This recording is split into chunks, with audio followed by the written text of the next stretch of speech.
पास ये supreme court का order है।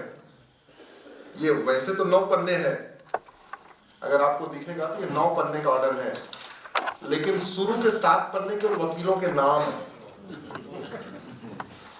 अभी आप देखते जाइए, पहला पन्ना, दूसरा पन्ना, तीसरा पन्ना, चौथा पन्ना, पांचवा पन्ना, अभी ऑर्डर शुरू नहीं हुआ, छठवां पन्ना, सातवां पन्ना।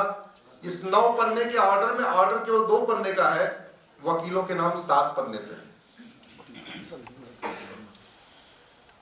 हमारा क्या कहना है कि वहशी दरिंदे चले गए और वहशी दरिंदों ने न तो कोई नया शहर बसाया था और न तो कोई नई मस्जिद बनाई थी। उन्होंने हमारे पौराणिक शहरों का नाम बदला था और हमारे ऐतिहासिक और पौराणिक मंदिरों का ढांचा बदला था। हमारा यह कहना है, हम स्वतंत्र हो चुके हैं, हम संप्रभु हो चुके हैं, तो हमें उनको रिस्टोर करने की परमिशन मिलनी चाहिए। ये जो ऑर्डर है जिसमें मैंने बताया कि 7 पन्ने पे हमारे अधिवक्ता बंधुओं का नाम है, इसमें लगभग 150 अधिवक्ता ये कह रहे हैं कि जो बाबर ने किया, जो हुमायूं ने किया, जो तुगलक ने किया, जो गोरी ने किया, जो गजनी ने किया, जो खिलजी ने किया, हम उसको आपको बदलने नहीं देंगे। उन्होंने जो किया वो कंटिन्यू रहेगा।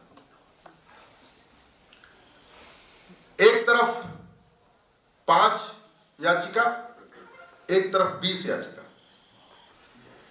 एक तरफ 10 वकील, एक तरफ 150 वकील। और याचिका भी किसकी? हिस्टोरियन रोमिला थापर, दिल्ली के पूर्व LG lieutenant governor Najeeb Jung, पूर्व chief election commissioner S Y Quraishi, Mahatma Gandhi के ग्रेट ग्रैंडसन तुषार गांधी। इनके लिए आए कौन है? वरिष्ठ अधिवक्ता राजू रामचंद्रन, वरिष्ठ अधिवक्ता संजय हेगड़े, भूतपूर्व विदेश मंत्री और कानून मंत्री Salman Khurshid, former chief justice of India के पुत्र वरिष्ठ अधिवक्ता Huzefa Ahmadi, senior advocate C U Singh, supreme court bar के अध्यक्ष पूर्व अध्यक्ष दुष्यंत दवे, राज्यसभा सांसद अभिषेक मनु सिंघवी, वरिष्ठ अधिवक्ता इंदिरा जयसिंह। उनका यह कहना है कि हम बाबर, हुमायूं, तुगलक, गजनी, गोरी के इल्लीगल काम को हम आपको हटाने नहीं देंगे। आप बताइए, मैं धर्म के लिए लड़ रहा हूं या अधर्म के लिए लड़ रहा हूं?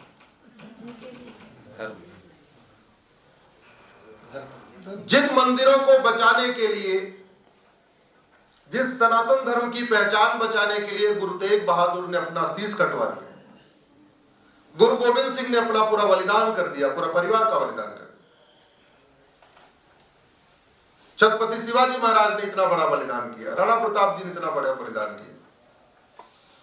अगर अब स्वतंत्र होने के बाद, संप्रभु होने के बाद, संविधान लागू होने के बाद, अगर हम कोर्ट के जरिए भी उसको नहीं क्लेम कर सकते, हम लाठी डंडे से क्लेम नहीं करना चाहते, हम पत्थरबाजी करके नहीं क्लेम करना चाहते, हम डंडे लेके इकट्ठे होकर नहीं करें भाग जाओ हम खाली करो ये हमारा स्थान है।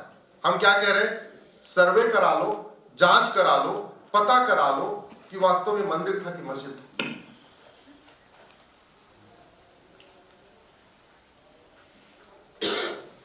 भारत का संविधान कहता है कि देश संप्रभु हो चुका है, सोवरेन हो चुका है।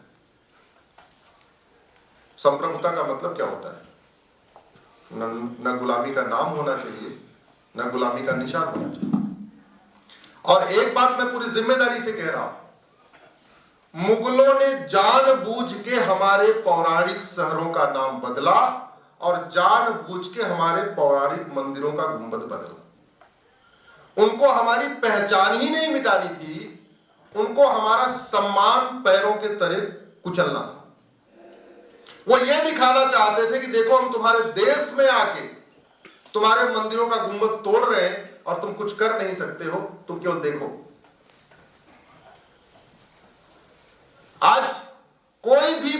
प्राचीन शहर, कुछ शहरों को छोड़ दीजिए, आपको एक भी भारत के नक्शे पे नहीं मिलेगा।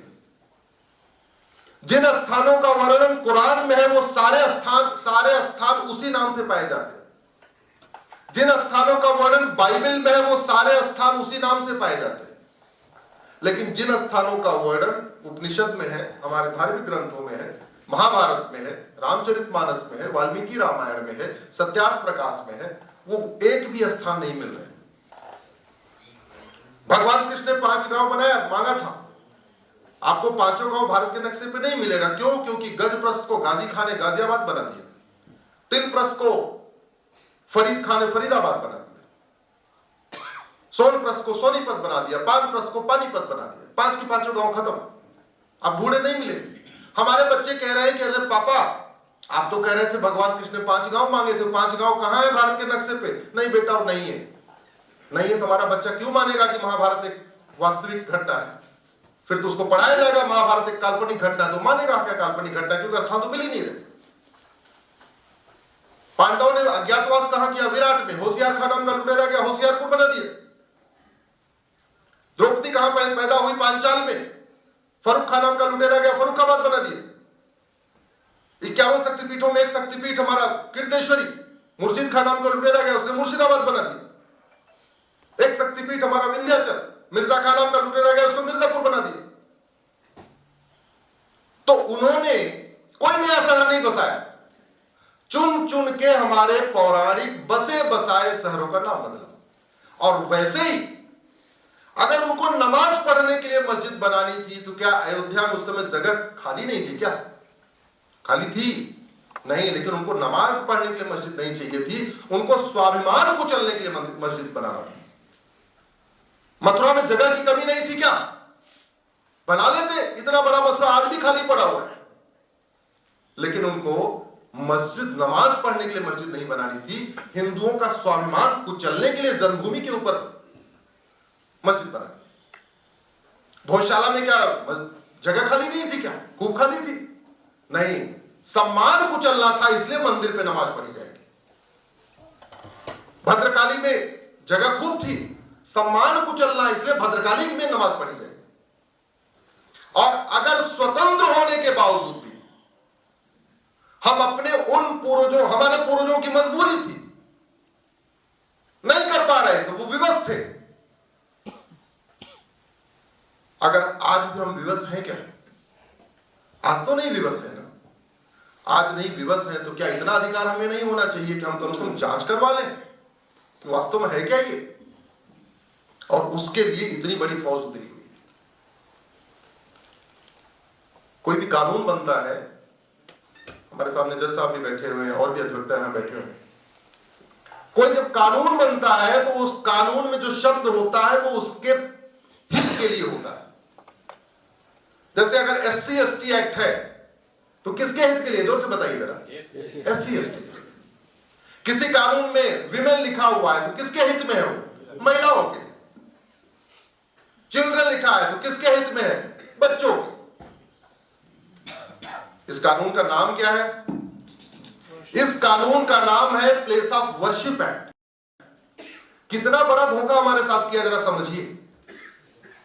इस कानून का क्या नाम है? Place of worship act. Hindi में कहते हैं पूजा स्थल कानून। पूजा कौन करता है? मुस्लिम पूजा करते हैं क्या? नहीं, मुस्लिम प्रार्थना करते हैं, हिंदू पूजा करते हैं। मूर्ति की पूजा होती है और निराकार ब्रह्म की प्रार्थना होती है। तो ये प्लेस ऑफ वर्शिप एक्ट है जो सुप्रीम कोर्ट में मैं पिछले 4 सालों से समझा रहा हूं। इसका नाम प्लेस ऑफ वर्शिप एक्ट है तो किसके हित के लिए हुआ? ये पूजा स्थल के लिए हुआ। पूजा स्थल को क्या कहते हैं? मंदिर। और इस कानून का पहला सेक्शन ये कहता भी है कि रिलीजियस कैरेक्टर चेंज नहीं होगा।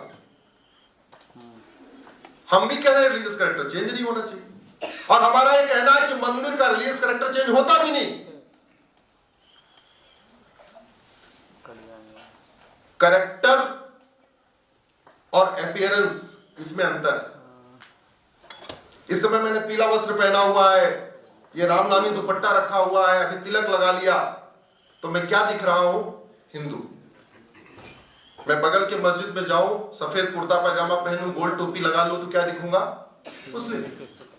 मैं क्रॉस पहन लूं तो क्या दिखूंगा? क्रिश्चियन। मैं साफा बांध दूं तो क्या दिखूंगा? सिख। ये मेरा चरित्र नहीं है, ये मेरा कैरेक्टर नहीं है, ये कि मेरा क्या मेरा है? रूप, अपीयरेंस। और कानून किसकी बात करता है? कैरेक्टर की। तो कैरेक्टर में हिंदू हूं या मुस्लिम हूं या पारसी हूं या ईसाई हूं या सिख हूं, मेरा कैरेक्टर जानने के लिए क्या करना पड़ेगा? सर्वे। मैं सुप्रीम कोर्ट में हूं, काले कोर्ट में हूं, क्या दिखता हूं? एडवोकेट। मैं हॉस्पिटल में जाऊं, सफेद कोट पहन लूं तो कैसा दिखूंगा? डॉक्टर। पुलिस लाइन में चला जाऊं, खाकी वर्दी पहन लूं तो कैसा दिखूंगा? इंस्पेक्टर। लेकिन मेरा कैरेक्टर क्या है ये जानने के लिए आपको सर्वे करना पड़ेगा। मैंने कहा पहला मेरी ये दलील थी, इसका नाम प्लेस ऑफ वर्शिप एक्ट है, तो कृपया इसको प्लेस ऑफ वर्शिप के पक्ष में इसकी इंटरप्रिटेशन करिए, प्लेस ऑफ प्रेयर के नहीं। मंदिर को प्लेस ऑफ वर्शिप कहते हैं और मस्जिद को प्लेस ऑफ प्रेयर कहते हैं। There is a difference between place of worship and place of prayer. आपको किसी एयरपोर्ट पे प्लेस ऑफ वर्शिप नहीं मिलेगा, क्या मिलता है? Place of prayer. क्यों? क्योंकि प्लेस ऑफ प्रेयर फिक्स नहीं होता, आप उसको बदलते रहिए। आज यहां प्लेस ऑफ प्रेयर है, कल पे यहां गोडाउन हो जाएगी, प्लेस ऑफ प्रेयर इधर चला जाएगा, परसों उधर चला जाएगा, परसों उधर चला जाएगा। प्लेस ऑफ वर्शिप बदल नहीं सकता। प्लेस ऑफ वर्शिप को कहते हैं पूजा स्थल। पूजा स्थल का मतलब मंदिर। हिंदूला ये कहता है एक बार प्राण प्रतिष्ठा हो गई, भगवान को आपने आह्वान कर दिया, पूजा शुरू हो गई, तो जब तक विसर्जन नहीं हो जाएगा वो क्या रहेगा? पूजा स्थल। केवल मंदिरों में पूजा नहीं होती, नीम के पेड़ के नीचे, पीपल के पेड़ के नीचे, बरगद के पेड़ के नीचे पूजा होती। भारत में ऐसे लाखों स्थान है, खासतौर पर हमारे ट्राइबल एरिया में मंदिर नहीं है, वहां पे पीपल के पेड़ के नीचे शिवलिंग स्थापित करके पूजा करते हैं। आंधी आती है, तूफान आता है, पीपल का पेड़ टूट जाता है, क्या मंदिर बदल जाता है क्या? बताइए जरा। नहीं। जैसे पीपल का पेड़ टूटने से या मंदिर की डाल, नीम की डाल टूटने से या बरगद की डाल टूटने से मंदिर का कैरेक्टर नहीं बदलता, वैसे मंदिर का गुंबद बदल देने से भी मंदिर का कैरेक्टर नहीं बदलता। Once a temple always a temple. एक बार प्राण प्रतिष्ठा हो गई, जब तक विसर्जन नहीं होगा वो मंदिर ही रहेगा। और इस्लामिक सिस्टम क्या कहता है? माने ना माने अलग बात। इस्लामिक सिस्टम ये कहता है, जो इस्लामिक लॉ है, मस्जिद वहां बनेगी जहां पे भूमि समतल होगी, पुश्तैनी भूमि होगी, जायज तरीके से कमाई गई पैसे से खरीदी गई भूमि होगी, या किसी ने दान किया होगा। अब ये ना माने अलग बात है, लेकिन जो जहां से इस्लाम शुरू हुआ वहां कानून क्या कहता है वो बता रहा हूं। वहां ये कहते हैं कि किसी और के घर के ऊपर, किसी और के जमीन के ऊपर, किसी और ढांचे के ऊपर मस्जिद नहीं, जो ढांचा बनता है उसको मस्जिद नहीं बोलते, उसको मस्जिद ज़रार कहते हैं। और मस्जिद ज़रार में नमाज पढ़ना हराम है। मेरा ये कहना है, बाबर, हुमायूं, तुगलक, गजनी, गोरी ने यहां मस्जिद नहीं बनाई, उन्होंने मस्जिद ज़रार बनाई, और मस्जिद ज़रार में नमाज पढ़ना हराम है।